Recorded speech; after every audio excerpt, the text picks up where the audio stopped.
Good morning, everyone. My name is Dale Cristinzio, and I'm the Director of the Stakeholder Engagement Staff in the Office of the Commissioner, and I'll be serving as the moderator for today's stakeholder call. Today's call is being recorded and will be posted to FDA's YouTube page later next week. This call is not open to media. If you're a member of the media, we ask that you please disconnect at this time. We are pleased to have Dr. Patrizia Cavazzoni, the Director of FDA's Center for Drug Evaluation and Research, on the call today, who will share information regarding the first daily oral contraceptive approved in the United States without a prescription. We are also joined by two experts from CDER, Dr. Christine Nguyen, our Deputy Director of the Office of Rare Diseases, Pediatrics, Urologic, and Reproductive Medicine, and Dr. Karen Murray, the Deputy Director of the Office of Non-Prescription Drugs. We also have Dr. Kavita Bashik, who is our Associate Commissioner of FDA's Office of Women's Health. Before I turn it over to Dr. Cavazzoni, I wanted to just give Dr. Bashik a second to say hello to everyone. Thank you, Dale, and good morning, everyone. And thank you for joining us today. We really appreciate everyone joining this important call.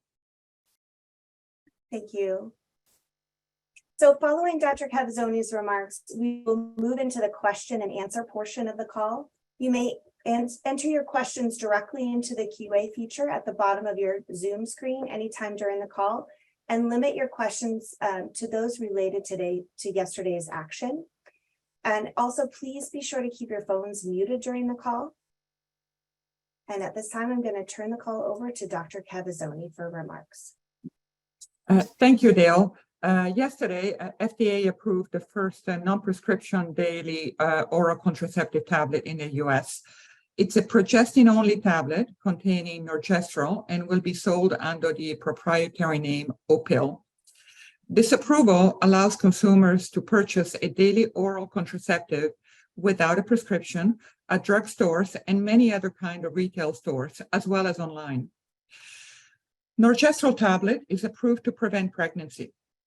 Unintended pregnancies have been linked to negative maternal and perinatal outcomes, including reduced likelihood of receiving early prenatal care and increased risk of preterm delivery, with associated adverse neonatal, developmental, and child health outcomes. Norgestrel tablet has been an approved prescription oral contraceptive since 1973 and therefore has a long history of use. The application to change norgestrel tablet from prescription to non-prescription status was complex and underwent a rigorous scientific review. In order for a drug to be non-prescription, consumers need to be able to use the product safely and effectively without assistance from a healthcare professional. A company proposing a drug for non-prescription status must conduct studies to show that consumers are likely to use the drug correctly in the non-prescription setting, using only the non-prescription labeling. We carefully reviewed the studies submitted by the applicant and determined that the data were sufficient to support approval. As part of the review process, we convened a public advisory committee meeting of outside scientific experts to discuss the data from this application. And the committee unanimously voted that the drug's benefits when used in the non-prescription settings outweigh the risks. It is very important that consumers take norgestrel tablets every day at approximately the same time every day without any breaks to maximize the likelihood of prevention of pregnancy. It's also very important for consumers to know what to do if they miss a dose. If a consumer misses a dose or is more than 3 hours late on a dose, they need to use a non-hormonal backup method, such as condoms, for 2 days. The risk of the drug in the non-prescription setting appear to be qualitatively and quantitatively similar to what has been seen in the prescription setting. The drug is taken continuously, and therefore a regular monthly menstrual period is not routinely expected. Irregular vaginal bleeding was the most common reported adverse event in studies. The drug should not be taken by people with a history of progestin-sensitive cancer, such as breast cancer, and this risk was a special focus of the review. Overall, we concluded that non-prescription norgestrel tablets benefits associated with the prevention of unintended pregnancy outweigh the risks. I will now turn the call back over to Dale. Thank you so much, Dr. Cavazzoni. As you stated before, we will be taking questions directly from the chat at the bottom of the screen. So if you have a question, please feel free to enter it into the chat box. Please also identify your name and affiliation when you enter your question so we know who is asking. And just to kick us off, while people start to type in their questions, I'm gonna ask a few that we've heard from a number of stakeholders throughout this engagement. And I'm going to refer these questions to Dr. Cavazzoni. I know you've got experts on the line that you can potentially call on if you would like. But what is the expected effectiveness of non-prescription Opill compared to other birth control pills and compared to other OTC options?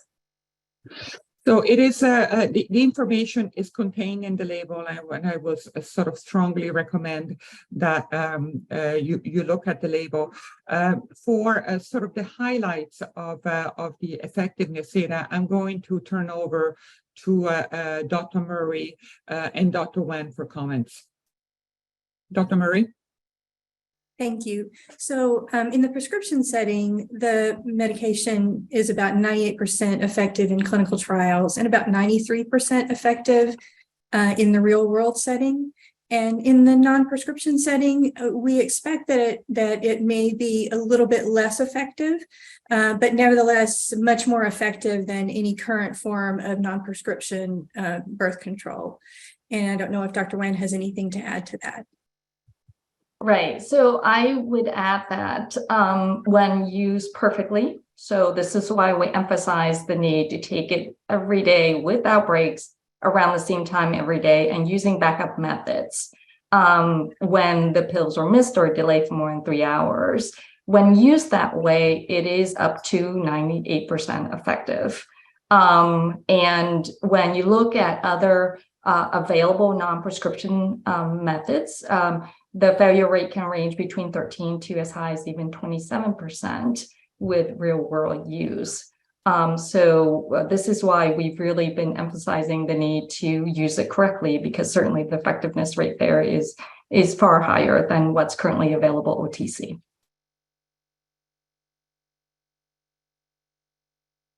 I was sent a question in the chat from Dana Singheiser, who represents and is the co-founder of the Contraceptive Access Initiative. Dana stated, "Thank you for this approval. Based on the science, evidence, and data, how significant was the AdCom recommendation in your consideration?" Thank you, Dana, for that question. And I just want to make sure I hear correctly. So you asked how significant the advisory committee's recommendations. Am I correct, Dale? So, we really greatly value the input of the advisory committee experts when we determine that we need that input as part of the review of an application. And so obviously we listened very carefully to what we heard from the advisory committee. At the end of the day, when we make decisions about approval, we have to rely on the data, and we need to ensure that the data meet the standards for approval. So it all comes down to the data. Having said so, it was very informative for us to hear the perspectives of the advisory committee on this particularly complex application. Great. Thank you so much for the question, Dana. I'm also going to turn to another question that we've heard from stakeholders a lot over the last couple of years on this issue. And it's sort of the elephant in the room. Will this product be paid for by private health insurance or Medicaid? I think that this is a question that might be sort of better directed to some of our sister agencies. I think that there are some instances where payers will cover OTC medications, but Dale, unless you have a sort of objections to this, I think it would be better to refer this question to the appropriate sort of parties.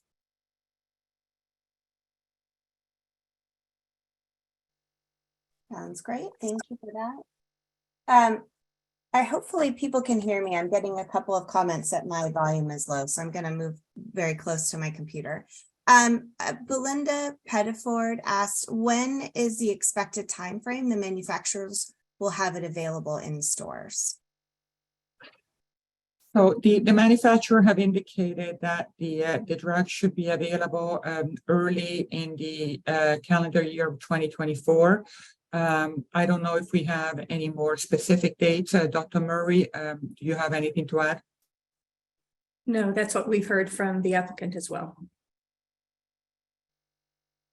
I have another question in the chat from Mike Erickson, who is the Assistant Medical Administrator for the Yellow Hawk Tribal Health Center, who asks, do we know what he also asked the same estimated cost. No, sorry. Do we know what the estimated cost will be for pharmacies, as well as what the recommended OTC cost will be? To my knowledge, the manufacturer has not communicated a cost.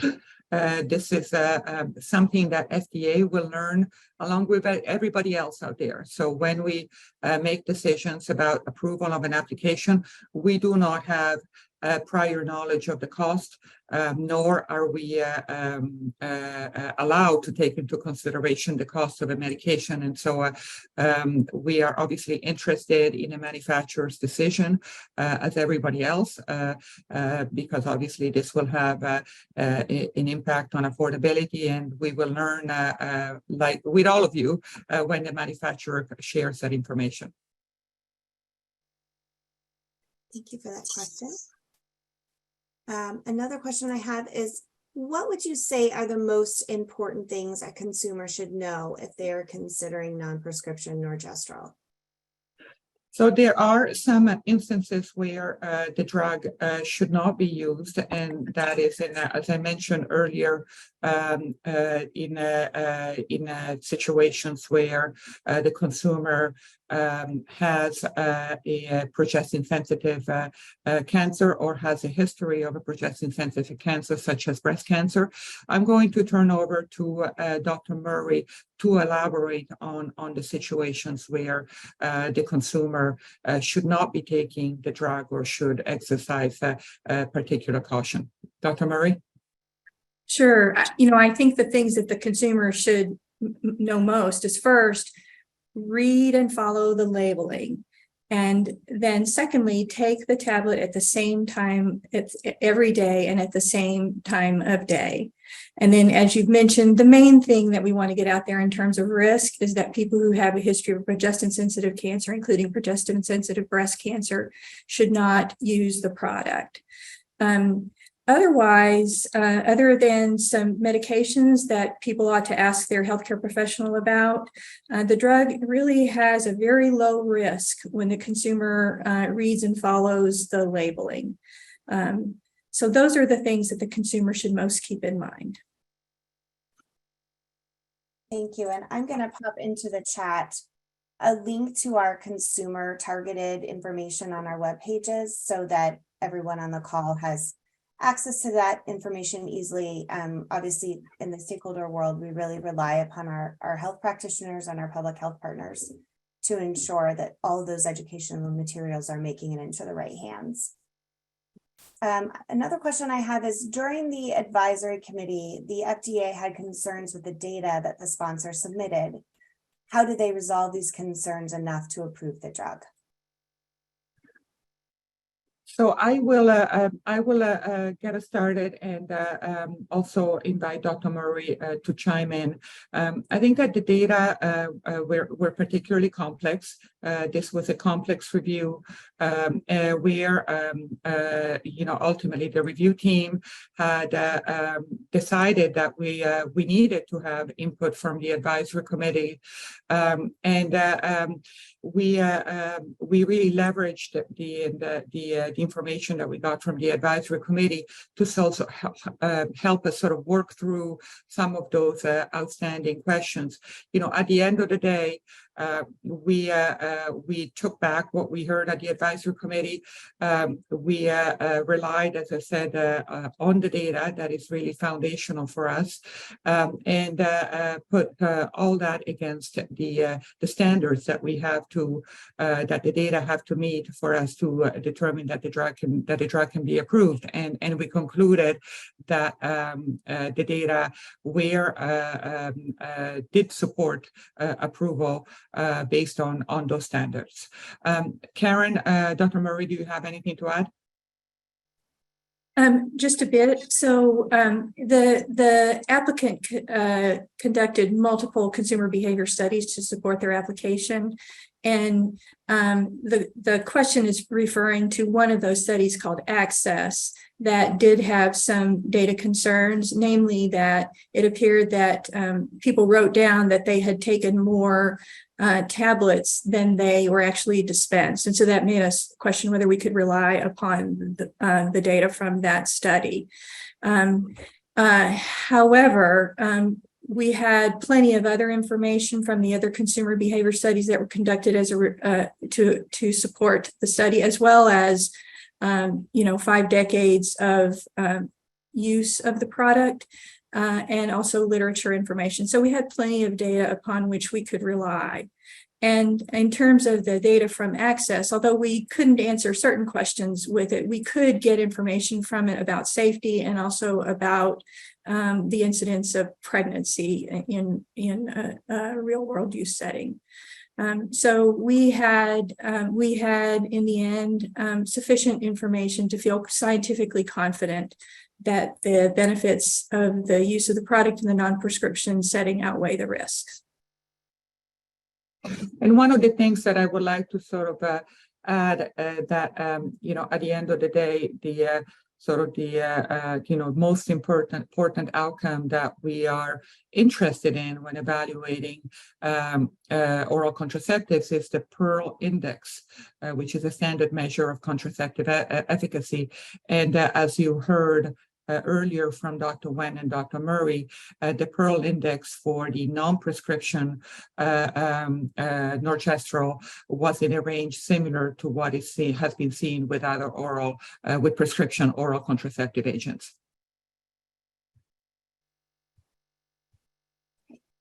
Thank you for those great answers. We have another question in the chat from Summer Hurley, who is VP of Clinical Solutions at Rite Aid. Summer asks, will there be age restrictions on purchase? I'm going to turn over to Dr. Murray to see whether we have any insights on this. This is not, something that is sort of in the purview of labeling, but I will see if Dr. Murray has any insights. The drug is approved for use by all people who have reproductive potential, all people who can become pregnant. So there is under the approval no age limitation. Another question in the chat from Michelle Cope from the National Association of Chain Drugstores. Michelle states, over the years, a number of states have taken action to facilitate broader public availability of oral contraceptives by allowing pharmacists to dispense oral contraceptives to patients. It is unclear how the availability of these new OTC oral contraceptive products might interplay with these existing state laws and policies that in many cases have specific counseling and other clinical care requirements. What are FDA's plans in terms of communicating the differences of this new OTC product versus the traditional prescription oral contraceptive products, and the importance of treating this new OTC product the same as other OTC products. Dr. Murray, I'm going to ask you to comment on this to the extent that we can, when given sort of the fact that some of the states that are being that are relevant sort of legislations are at the state level. So, and I'll add, there's another comment that she added that she stated, I should clarify that certain states have acted to authorize pharmacists to dispense different oral contraceptives to patients without prescription. So the FDA approval means that the product can be sold without any intervention from a healthcare professional. So under the FDA approval, it will be able to be sold without a physician providing a prescription, and also without the consumer having to interact with a pharmacist or another healthcare professional. Now, regarding the status of contraceptives that remain prescription, it is correct that some states make decisions about who can prescribe and who can dispense, and that I expect that will probably continue. That states will continue to say that pharmacists are allowed to dispense prescription oral contraceptives under state laws. So I don't expect that status of those things that remain prescription to change. Great, thank you for that answer.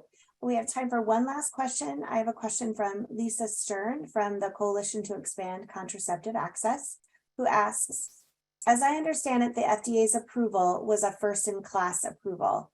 Does that first-in-class for OTC use include all over OCs, for example, POPs and COCs? Sorry, I don't know all of the abbreviations. Yeah. The answer is no, and I'm going to ask Dr. Murray to elaborate on that and explain why. So under this approval, the only product that is approved for non-prescription use as a daily oral contraceptive is this Norgestrel product.